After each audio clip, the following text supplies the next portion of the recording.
So that's a song from that book. That's called Jiffy Jam. And that's kind of like, it has this bass part.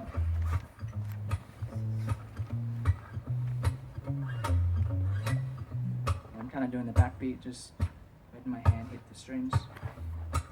And when you add and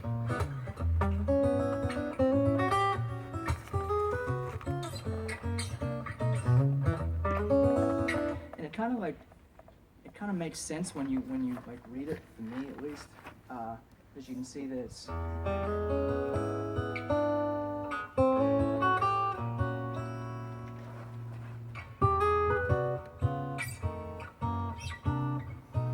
it just shapes, and it kind of like doesn't sound impressive and smooth until you can put it all together and play it. You know, I mean, I haven't played that in a long time, but I still remember it because I spent so long practicing it. You know, and it's like, that's a great piece. Another great piece is called Mr. Lucky, which has a similar theme. It was actually the first walking bass song I learned, and it's really hard to play.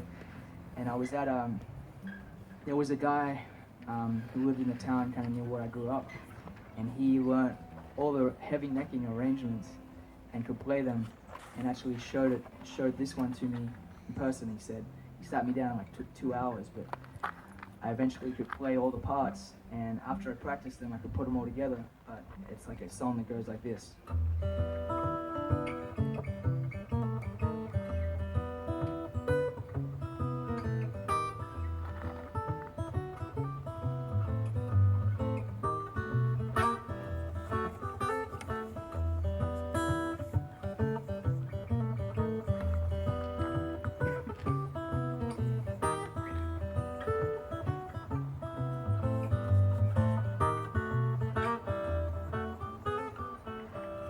So that's real nice as well. And it's like, you know, you just kind of learn the tab, and then, I mean, it takes a long time to get it, but that's kind of the fun of those pieces, is they're so challenging, and it's like, once you figure it out, I mean, to me, like the Chet Atkins songs,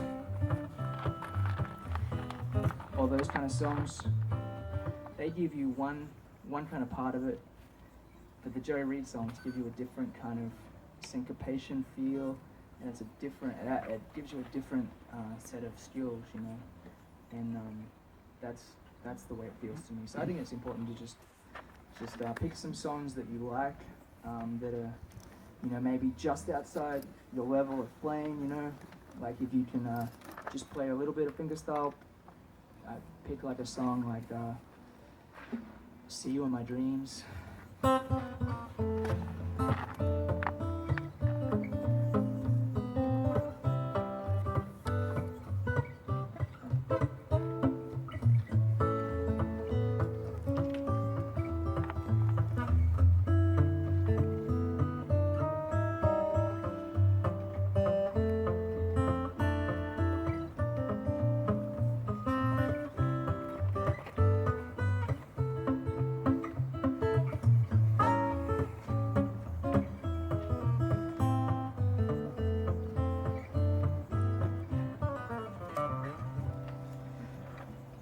And that's actually pretty tough to play. I was thinking about it when I was playing it.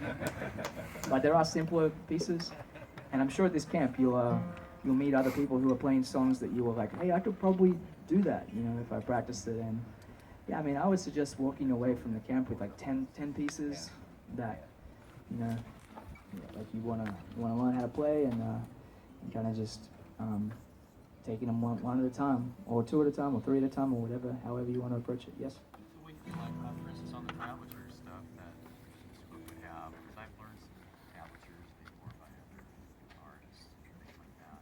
Yeah. Lawrence Juber, I learned one of his pieces, and it was always like, well, there's always a spot in that. There's like, what is he doing there? I mean, it's like not making sense. And so then I would watch him play it on a video, like, oh, he's just grabbing this chord and playing those. Mm-hmm.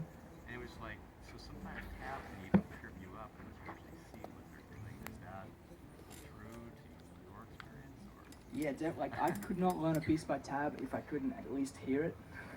Like, I mean, there are people who are really great readers, and I learned to read at one point, but I have never had to use it. I've never had a gig where I've had to read music.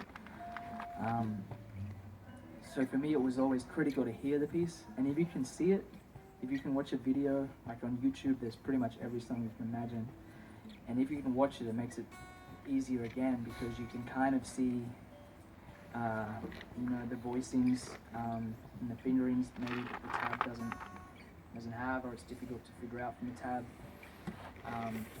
There's a program called the Amazing Ultimate DVD Player.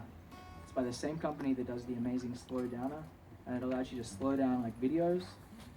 It keeps the audio slow. What's that?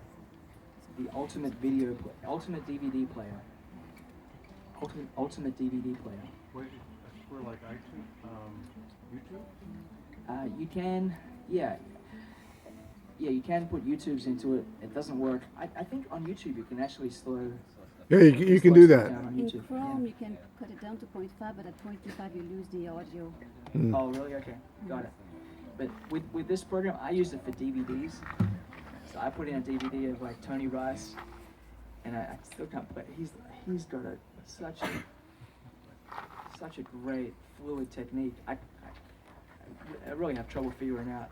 There are guys who play Tony Rice stuff so well, but yeah, I'd watch a video and then slow it down, and I'd have tab as well and try and figure it out. I mean, it's all rivers that lead to the same, you know, channel, whatever. Any other? Yeah. Say when you're like jamming on "See You in My Dreams," you know, and then you're like a duo or something, and you go back and forth. Next thing you know, you're just playing all over the place, and it's not the bass of the song. Right. What are you thinking when you're doing that? So basically, I'm like fudging my way through, like kind of improvising over the changes. So when I See You in My Dreams, over that, I'm kind of playing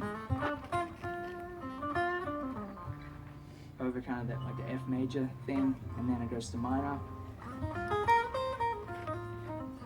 I'm playing the F minor scale, and then you go to C, and then you go to like C.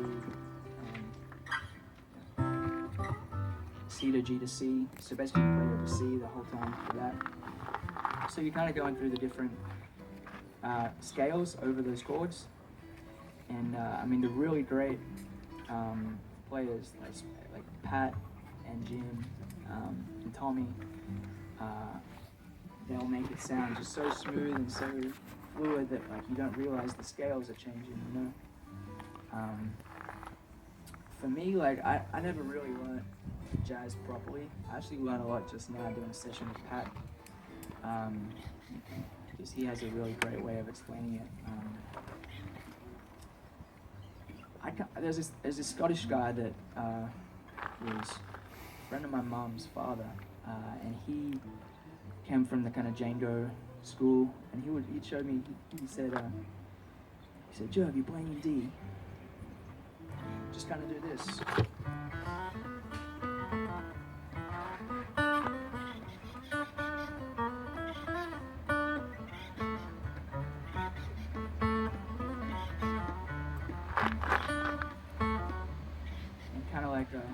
That made more sense to me than playing a D major scale and all these things. It's kind of just a shape, and you kind of just figure out licks and riffs that sound cool, and you just kind of fit them all together. And there's all different positions for it. It's kind of like the pentatonic scale, like if you're playing a blues. That was like the first pattern I learned for improvising, and I'd play like a Santana vamp or something.